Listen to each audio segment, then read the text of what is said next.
Hello everyone, welcome back to my channel concept of physics by Anurag Mishra. आज का topic है critical angle. और critical angle define करने के बाद टोटल इंटरनल रिफ्लेक्शन को डिफाइन करेंगे। तो आते हैं क्रिटिकल एंगल पे। क्रिटिकल एंगल होता क्या है? क्रांतिक कोण।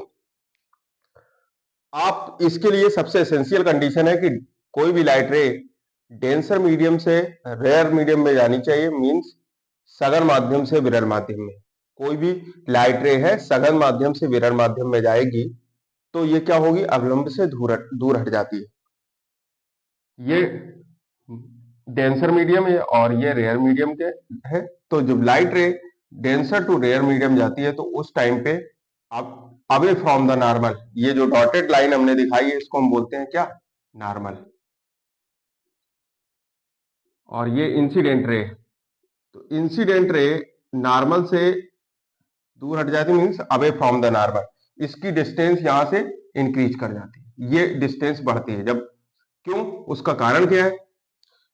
ये नॉर्मल से क्यों दूर हट जाती है, अवे फ्रॉम द नॉर्मल क्यों होती है? उसका कारण है क्योंकि जो वेलोसिटी ऑफ लाइट है डेंसर मीडियम में मिनिमम होती है comparison to rare medium. Rare medium में जो वेलोसिटी होती है वो ज्यादा होती है। सघन माध्यम में वेलोसिटी, प्रकाश का जो वेग होता है वो कम होता है, जबकि विरल माध्यम में ज्यादा होता है। तो वेग में जो डिफरेंस आता है उसकी वजह से ये जो लाइट रे है ये नॉर्मल से अवे फ्रॉम हो जाती है, अवे फ्रॉम द नॉर्मल, बस हम नॉर्मल से दूर हट जाती है।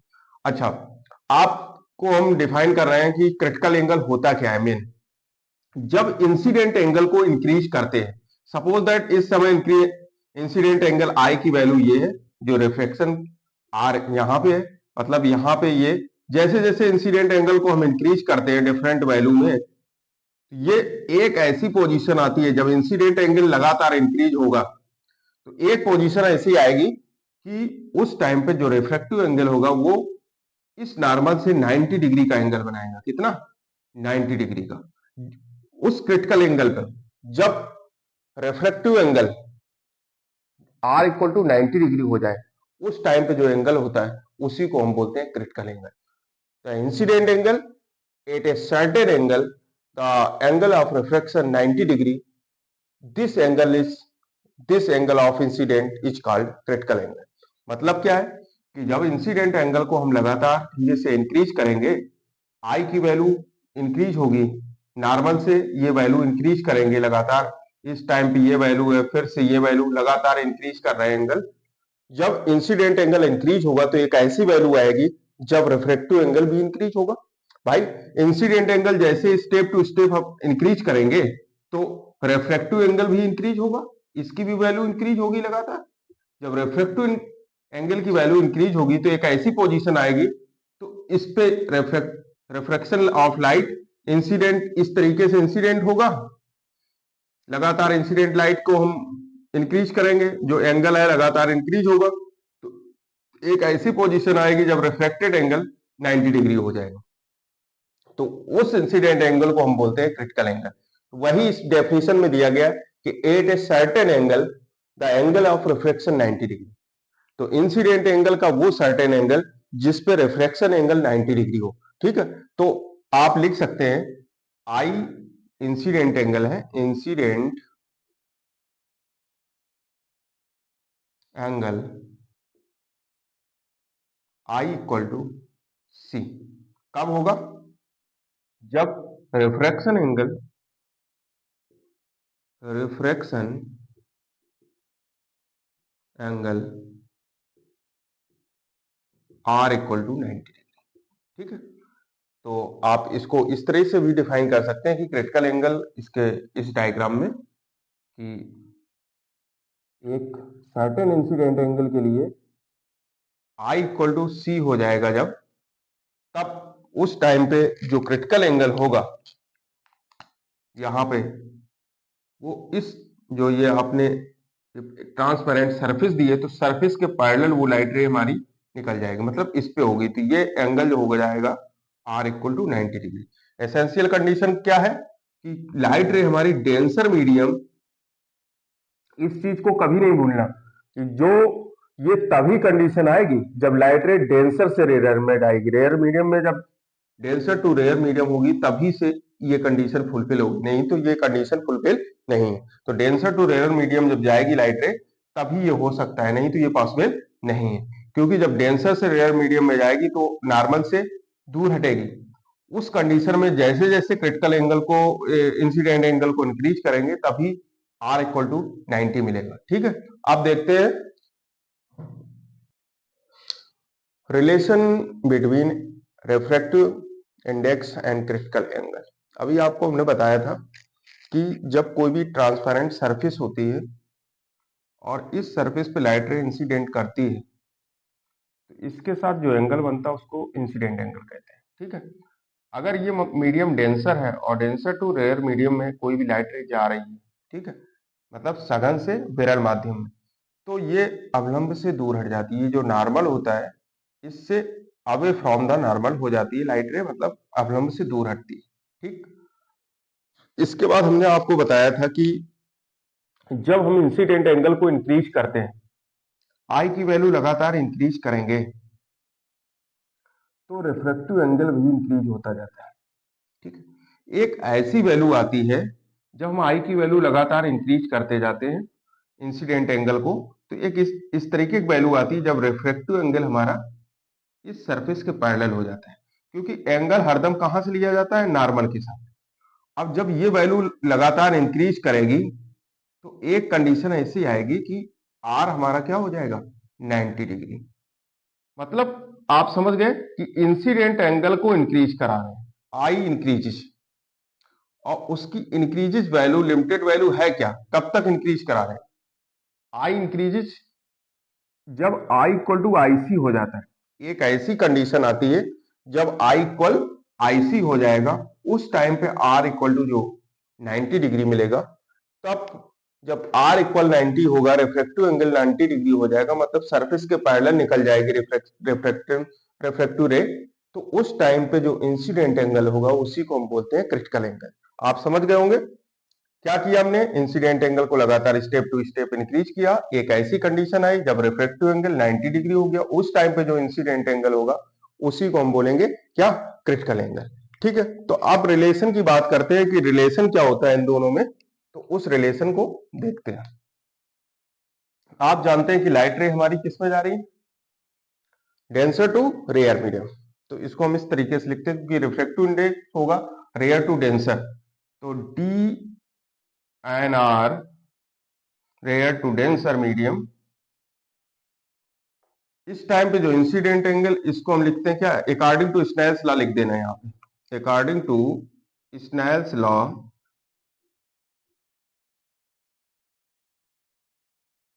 Refractive index equal sine I upon sine R. यही तो होता है रिफ्रैक्टिव इंडेक्स। रिफ्रैक्टिव इंडेक्स के बराबर होता है जब sine I upon sine R का जो रेशियो हमने बताया था ये कांस्टेंट के इक्वल होता है, और this constant is known as refractive index. इसी को हमने बोला था एन। ठीक है, वही एन हम इस तरीके से लिख सकते हैं क्योंकि लाइट रे हमारी डेंसर मीडियम से किस में जा रही है, रेयर मीडियम में। ठीक है, अब देखो डी एन आर इक्वल, क्यों, यहां पे क्या है, इंसिडेंट एंगल कितना है, आई इक्वल टू सी, तब रिफ्रैक्टिव एंगल कितना था, 90 डिग्री। ठीक, जब आई इक्वल टू सी था तब रिफ्रैक्टिव एंगल हमारा क्या था, 90 डिग्री। अब डी एन आर आई सी और साइन 90 की वैल्यू कितनी हो जाएगी, 1।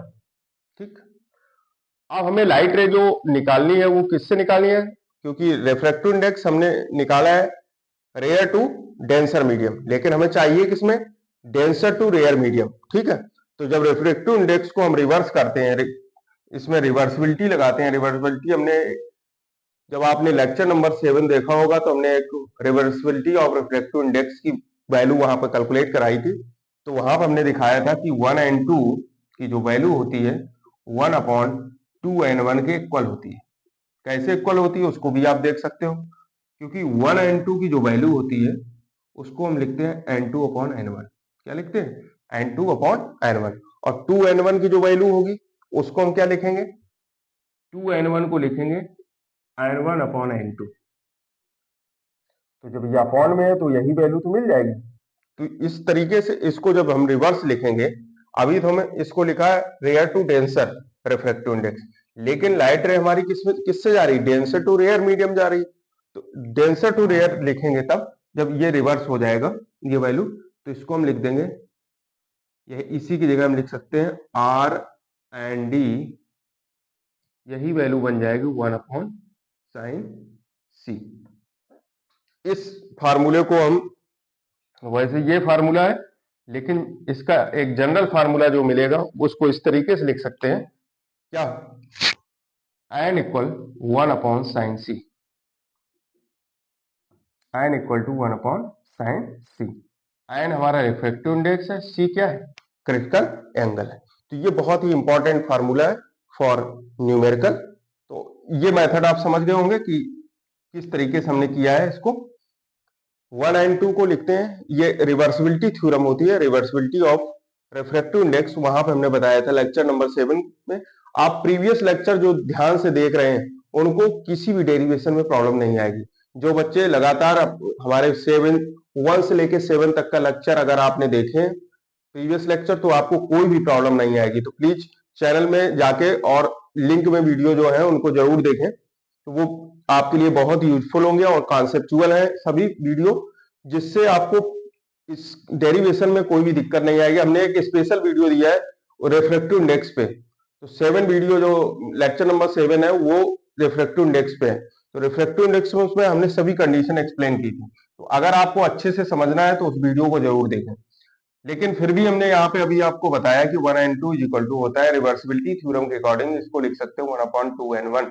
ठीक है, तो 1 एंड 2 को लिखते हैं n2/n1। ओके, 2n1 हो जाएगा n1/n2। तो ये दोनों जो होते हैं एक दूसरे के क्या है, रिवर्स में रहते हैं। तो इसीलिए हमने आपको बताया कि dnr को हम rnd लिख सकते हैं। तो ये इसका स्क्रीनशॉट ले लें। अब आपको TIR टोटल इंटरनल रिफ्लेक्शन पूर्ण आंतरिक परावर्तन का एक्सप्लेनेशन बताएंगे। अभी आपको क्रिटिकल एंगल बताया, तो क्रिटिकल एंगल में हमने एसेंशियल कंडीशन क्या बताई थी कि लाइट रे हमारी denser medium to rare medium होनी चाहिए, मतलब सघन से विरल माध्यम में जाएगी तभी इस तरह की घटना होती है। तो ये एसेंशियल कंडीशन है कि denser medium, first medium denser and second medium rare medium. तो टोटल इंटरनल रिफ्लेक्शन है, अभी तक हम रिफ्लेक्शन की बात कर रहे थे, तो आपको लग रहा होगा कि यहाँ रिफ्लेक्शन क्यों लिखा गया, क्योंकि रिफ्लेक्शन की फिनोमिना ये है कि वो इंटरफेस जो होता है जिस बाउंड्री से लाइट रे को पार करना होता है उस बाउंड्री से वो पार नहीं हो पाती है, तो जब उसी मीडियम में वापस जाती है तो ये रिफ्लेक्शन की फिनोमिना को डिफाइन करता है। लेकिन यहाँ पे क्या है, जो क्रिटिकल एंगल था वो सबसे पहले तो रिफ्रैक्शन फिनोमिना पे डिपेंड था, फिर क्या किया हमने, इंसिडेंट एंगल को इंक्रीज किया। जब रिफ्रैक्टिव एंगल हमारा 90 डिग्री हो गया उस टाइम की जो एंगल था उसको हमने क्रिटिकल एंगल बोला। लेकिन TIR में टोटल इंटरनल रिफ्रैक्शन में क्या है, इसमें क्या होता है, जब इंसिडेंट एंगल पे तो रिफ्रैक्टिव एंगल हमारा 90 डिग्री हो गया, जब इंसिडेंट एंगल को और इंक्रीज करते हैं, मतलब क्रिटिकल एंगल से ज्यादा एंगल जब रखेंगे उस टाइम पे जो वैल्यू मिलेगी, तब लाइट रे हमारी उसी इंटरफेस को पार नहीं कर सकती है।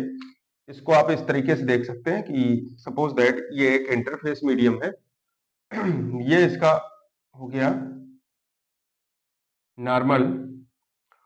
अभी आपको हमने बताया था कि I इक्वल टू IC पे R इक्वल टू 90 डिग्री है। इसके बाद में जब हम I को इंक्रीज करते हैं, और मतलब I की जो इंसिडेंट एंगल की वैल्यू है ये I हमारी ग्रेटर देन IC हो जाती है, incident angle is greater then IC, तब जो लाइट रे होती है जो इसके पैरेलल जा रही थी वो वापस उसी मीडियम में वापस चली जाती है। जब उसी मीडियम में वापस चली जाएगी तो इसी को हम बोलते हैं टोटल इंटरनल रिफ्लेक्शन। क्या लिखा है, व्हेन द इंसिडेंट एक्सीड, जो इंसिडेंस है उसको हम इंक्रीज कर रहे हैं, आई की वैल्यू इंक्रीज कर रहे हैं, exceed the critical angle, I is greater than critical angle, then the light ray come back, then the light ray come back, ये इसको हम बोल सकते हैं come back, light ray come back into the same medium. ये जो interface है, इस इंटरफेस, इसको हम इंटरफेस कहते हैं, इस इंटरफेस को वो पार नहीं कर पा रही है। It is reflected in same medium after refraction from interface. Interface से रिफ्रैक्शन होने के बाद में ये क्या हो रही, उसी मीडियम में वापस आ जाती है। ठीक है, तो इस पूरे जो भी घटना है उसको हम बोलते हैं पूर्ण आंतरिक परावर्तन। पूर्ण आंतरिक परावर्तन के लिए इसमें कई एग्जाम्पल भी अभी हम डिफाइन करेंगे। उसमें कई एग्जाम्पल ऐसे हैं जैसे ऑप्टिकल फाइबर में इस तरीके इंटरनल रिफ्लेक्शन से होता है। ठीक है, तो हम अभी आप ये समझ सकते हैं कि इंटरनल रिफ्लेक्शन होता क्या है। क्रिटिकल एंगल को हमने अभी डिफाइन किया था, तो क्रिटिकल एंगल में हमने बार बार वही बात बता रहे हैं कि जो लाइट रे है हमारी वो डेंसर मीडियम से रेयर मीडियम में होने चाहिए, मतलब सघन से विरल माध्यम में जानी चाहिए, पहला एसेंशियल कंडीशन। इसके बाद क्या है कि जब इंसिडेंट एंगल को हम इंक्रीज करते हैं तो रिफ्रैक्टिव एंगल क्या होता है, अवे फ्रॉम द नॉर्मल होता जाता है। जैसे जैसे इंसिडेंट इंक्रीज करेंगे वैसे वैसे आर की वैल्यू इंक्रीज होगी। एक ऐसी कंडीशन आएगी जब आर की वैल्यू 90 डिग्री हो जाएगी। उस टाइम पे जो इंसिडेंट एंगल होगा उसको क्रिटिकल एंगल बोलेंगे, उसी को क्रांतिक कोण कहते हैं। इसके बाद क्या किया आपने, उस क्रिटिकल एंगल को जिस जिस इंसिडेंट एंगल पे क्रिटिकल एंगल आपको मिला, उसी क्रिटिकल एंगल पे आपने क्या किया, इंसिडेंट एंगल को और इंक्रीज कर दिया। तब हमें क्या किया, जो घटना मिली वो क्या है, एक ऐसी इंसिडेंट मिली जब लाइट रे इस इंटरफेस को पार ना कर पा रही थी, वो वापस उसी मीडियम में कम बैक हो रही थी। तो this phenomena is known as total internal reflection. अभी तक आपने देखा क्रिटिकल एंगल हमने डिफाइन किया, इसके बाद टोटल इंटरनल रिफ्लेक्शन। इस जहां तक हमने डिफाइन किया था आप लोग वहां तक पढ़ते हैं, इसके बाद शेष जो पार्ट है लास्ट के उनको छोड़ देते हैं, उतना ही आपके लिए यूजफुल रहता है। लेकिन उसके बाद अगर आपको कंपटीशन में बैठना है, उसके बाद एग्जाम देना है, आईटी का, जी का, नीट का एग्जाम, एनडीए का एग्जाम की तैयारी करते हैं, उसके बाद के जो टॉपिक स्टार्ट होते हैं वो कंपटीशन बेस्ड होते हैं। और आपके बोर्ड एग्जाम में जो न्यूमेरिकल आते हैं, जिनको आप छोड़ के चले जाते हो न्यूमेरिकल को, ऐसे कॉन्सेप्ट आपके क्लियर नहीं हो पाते हैं। आप केवल थ्योरी पढ़ने के बाद वो शेष पार्ट उसको छोड़ देते हो। तो इसके लिए हमने यहाँ पे क्रिटिकल एंगल और टोटल इंटरनल रिफ्लेक्शन से संबंधित जो इंपॉर्टेंट पॉइंट थे उनको एक समरी दी है, तो इसको आप देखेंगे। कलर ऑफ द लाइट जो होती है वो वेवलेंथ से डिसाइड होती है। आपको पता है कि wavelength of the light decide the colour. ठीक है, अगर कलर की बात करेंगे तो वहां वेवलेंथ होगी। आपको पता है कि जो वेवलेंथ अगर कम है, सबसे कम होती है वेवलेंथ वायलेट की और सबसे ज्यादा होती है रेड की। ये विबग्योर का फॉर्म है, ये वेवलेंथ का इंक्रीजिंग ऑर्डर है। ठीक है, वेवलेंथ इंक्रीज होगी तो रिफ्रैक्टिव इंडेक्स डिक्रीज होता है, क्योंकि रिफ्रैक्टिव इंडेक्स वेवलेंथ के इनवर्सली प्रोपोर्शनल होता है। और जिस लाइट रे की वेवलेंथ सबसे ज्यादा होती है, जैसे आपसे पूछा जाए कि क्रिटिकल एंगल सबसे ज्यादा किसका होगा, तो क्रिटिकल एंगल सबसे ज्यादा होगा रेड लाइट का। अब ये चीज आपने नहीं पढ़ी, केवल आप क्रिटिकल एंगल की वैल्यू केवल निकालना जानते हैं कि ion is equal to 1/sin c या sin c equal to 1/n। बस इतना आपने पढ़ लिया, इसके बाद खत्म काम। अब वहीं पे पूछ दिया गया रेड लाइट के लिए क्रिटिकल एंगल की वैल्यू कितनी होगी, तो आपको कुछ नहीं पता उसके विषय में, क्योंकि वहां तक आप पढ़े नहीं। इसलिए लास्ट तक इस वीडियो को जरूर देखें, जिससे आपके इंपॉर्टेंट कॉन्सेप्ट क्लियर हो जाए। ठीक है, तो यहाँ पे आते हैं कि फर्स्ट हमने ये बताया कि जब वेवलेंथ इंक्रीज करते हैं तो उसका रिफ्रैक्टिव इंडेक्स की जो वैल्यू है वो डिक्रीज करती है। जो वेवलेंथ होती है for red light it greater than wavelength of violet light. Violet light से रेड लाइट की वेवलेंथ मैक्सिमम होती है, इसलिए जो क्रिटिकल एंगल है रेड लाइट का वो मैक्सिमम होता है किसके, वायलेट लाइट के। अगर हम वायलेट लाइट का यूज करते हैं तो वायलेट से बनने वाली जो लाइट रे है उसका जो क्रिटिकल एंगल बनेगा, उस पे जो क्रिटिकल एंगल हम डिफाइन करेंगे, और रेड लाइट के साथ जो बनेगा, तो दोनों क्रिटिकल एंगल की वैल्यू अगर हम देखेंगे तो रेड लाइट का जो क्रिटिकल एंगल होगा वो मैक्सिमम होगा कंपेरिजन टू वायलेट लाइट।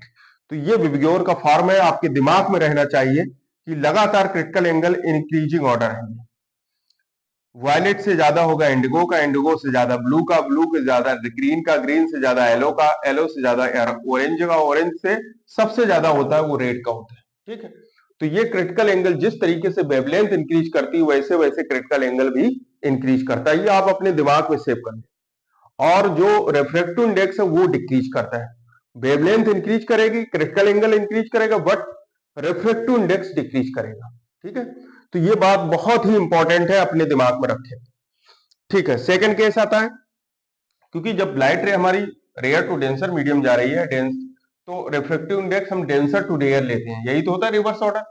तो sine C is equal to होता है 1/r and D, rare to denser to rare medium. तो इसको हम जब, क्योंकि आर एंड डी को जब ओपन करेंगे तो इसको हम लिखते हैं क्या, आर एंड डी, इसको लिखेंगे N D upon N R. जब ये 1 में है तो N R upon N D हो जाएगा। ठीक है, तो जो रिफ्रैक्टिव इंडेक्स होता है वो इनवर्सली प्रोपोर्शनल टू वेवलेंथ, 1/λ का इनवर्सली प्रोपोर्शनल रहता है। तो जब वेवलेंथ डेंसर मीडियम की होगी और रेयर मीडियम के कंपैरिजन में हमने इसका रेशियो निकाला है, lambda D upon lambda R is equal to V D upon V R, क्योंकि रिफ्रैक्टिव इंडेक्स भी वेलोसिटी के साथ चलता है v1, जब हम वेलोसिटी के भी इनवर्सली प्रोपोर्शनल होता है रिफ्रैक्टिव इंडेक्स, क्योंकि जब हम रिफ्रैक्टिव इंडेक्स कोई भी light ray rare to denser medium या डेंसर टू रेयर मीडियम जा रही है, सपोज दैट, तो रिफ्रैक्टिव इंडेक्स हमारा रेयर टू डेंसर लिया जाएगा, क्योंकि रिवर्स ऑर्डर लिया जाता है। तो इसका एक रिलेशन ये बहुत ही इंपॉर्टेंट है न्यूमेरिकल के लिए, lambda D upon lambda R is equal to V D upon V R equal to N R upon N D. ठीक है, आप समझ गए होंगे किस तरीके से किया है, क्योंकि एन जो होता है वो इनवर्सली प्रोपोर्शनल टू बी और लेमडा भी होता है इनवर्सली प्रोपोर्शनल टू लेमडा। ठीक है, अब इसको हम लिखेंगे, जैसे यहां पे हमने एक्सप्लेन किया है N R upon N D, इसको हम लिखेंगे क्या, V D upon V R lambda D upon lambda R, यही तो हो जाएगा फार्मूला। तो ये फार्मूला बनेगा, क्योंकि इसका जब जहां आर होगा उस जगह पे डेंसर आएगा, और जहां डेंसर होगा वहां पे रेयर आएगा। तो ये रेयर मीडियम और डेंसर मीडियम के लिए हम ये फार्मूला लिख सकते हैं। बहुत इंपॉर्टेंट फार्मूला है न्यूमेरिकल के लिए, इस पे न्यूमेरिकल बहुत ज्यादा आते हैं, कंपटीशन में पूछे जाते हैं और आपके एग्जाम के लिए भी यूजफुल है। अच्छा, थर्ड कंडीशन, फर्स्ट कंडीशन आप समझ गए, सेकंड आपको ये भी आप समझ गए, थर्ड में आते हैं। अगर रिफ्रैक्टिव इंडेक्स किसी मीडियम का ग्रेटर है तो उसका क्रिटिकल एंगल लेसर होगा, ये आपको पता है, क्योंकि रिफ्रैक्टिव इंडेक्स का इनवर्सली प्रोपोर्शनल होता है क्या, क्रिटिकल एंगल। तो क्रिटिकल एंगल क्या होगा, कम होगा। फॉर एग्जांपल आप देख सकते हो, देखो वाटर का रिफ्रैक्टिव इंडेक्स कितना है, 1.3, ठीक है, और इसका क्रिटिकल एंगल कितना है, 1.3 है, क्रिटिकल एंगल कितना है, 49 डिग्री। ठीक है, इसके बाद डायमंड का कितना है, critical refractive index 2.4, critical angle कम हो रहा है, इस वाटर के कंपैरिजन में इसका कम हो गया। ठीक है, तो जैसे जैसे रिफ्रैक्टिव इंडेक्स बढ़ेगा क्रिटिकल एंगल कम होगा। ये एक चीज आप अपने दिमाग, हमने एग्जाम्पल भी आपके सामने रख दिए हैं कि ग्लास, वाटर और डायमंड का रिफ्रैक्टिव इंडेक्स आपके सामने रखा है कि किस तरीके से क्रिटिकल एंगल चेंज होते हैं। इसके बाद एक लास्ट इसका नंबर बचा है, लास्ट फोर्थ नंबर में दिया गया है कि टेम्परेचर, टेम्परेचर का जो रिफ्रैक्टिव इंडेक्स होता है वो टेम्परेचर के इनवर्सली प्रोपोर्शनल रहता है। और आपको पता है जो क्रिटिकल एंगल है वो रिफ्रैक्टिव इंडेक्स के इनवर्सली प्रोपोर्शनल होता है। तो क्रिटिकल टेम्परेचर अगर बढ़ेगा तो क्रिटिकल एंगल की वैल्यू इंक्रीज होगी, और टेम्परेचर क्योंकि T inversely proportional to N, अगर टेम्परेचर किसी मीडियम का बढ़ेगा तो रिफ्रैक्टिव इंडेक्स उस मीडियम का कम होगा। तो इस वैल्यू को आप देख सकते हैं, temperature increases then critical angle increases. I hope आपको ये वीडियो पसंद आया होगा, आपके लिए बहुत ही यूजफुल रहेगा फॉर न्यूमेरिकल के लिए। और जो आपके बेसिक कॉन्सेप्ट है आपने देखा है, यहाँ पे हमने वेवलेंथ से क्रिटिकल एंगल और वेवलेंथ के साथ रिफ्रैक्टिव इंडेक्स का क्या रिलेशन था, दूसरे में वेवलेंथ, वेलोसिटी और रिफ्रैक्टिव इंडेक्स का रिलेशन हमने एक्सप्लेन किया, थर्ड में हमने क्या किया, रिफ्रैक्टिव इंडेक्स और क्रिटिकल एंगल का रिलेशन, इसके बाद फोर्थ में टेम्परेचर का रिलेशन डिफाइन किया। इससे ज्यादा आपको इस क्रिटिकल एंगल से संबंधित कुछ नहीं पढ़ना है। बस अगर आपने ये वीडियो आपने कंप्लीट देख लिया और इसके नोट्स आपने बना लिए ठीक से, तो आपको कोई भी प्रॉब्लम इससे बाहर जाने वाली नहीं है। सभी प्रॉब्लम आपकी सॉल्व हो जाएंगी, किसी तरह की कोई प्रॉब्लम नहीं आ सकती, इसकी गारंटी हमारी। केवल आप इतने जितने हमने फार्मूले लिखे हैं, आप इन फार्मूलों को ध्यान देंगे तो जरूर आपको हर एक प्रॉब्लम सॉल्व हो जाएगी। आई होप आपको ये वीडियो अच्छा लगा होगा। प्लीज चैनल को लाइक एंड सब्सक्राइब करें और बेल आइकन को प्रेस करना। Thank you.